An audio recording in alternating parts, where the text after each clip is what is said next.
Hey there, Penny here. Last time, we learned about the different customization settings of your graphic tablet. If you follow those tips, your experience is probably better now.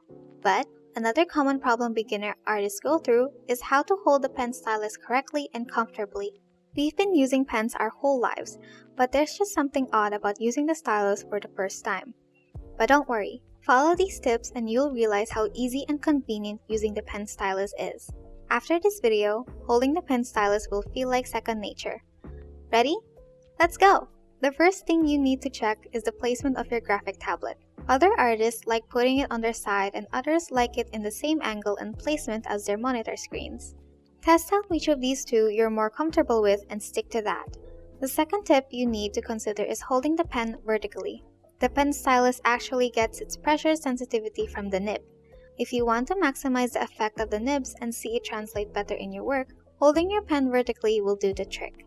Doing this tip will give you more control and help you maintain a looser grip. Don't make the mistake of holding your pen horizontally and you'll find everything easier. The third tip is drawing from the shoulder. This is my favorite tip and I tell you, it's a lifesaver. See, beginner digital artists or those who are used to drawing traditionally tend to use their wrists as a pivot point. This is acceptable if you're writing on paper. But in digital art, this is going to make you feel uncomfortable. Plus, you're more likely to experience carpal tunnel if you insist on drawing this way.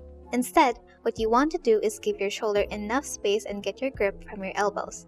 Aside from preventing carpal tunnel, this is also going to stabilize your lines and give you a cleaner looking artwork. Who doesn't want that, right? These tips are proven by many artists, including myself. But always remember to do what you think is best for you. Try practicing a few minutes every day by drawing scribbles and other shapes so that you can get used to the feel of it.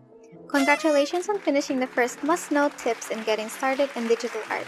The world can't wait for you to start creating your own digital art soon. Don't forget to check out the next episodes as we go deeper into software and the creative process.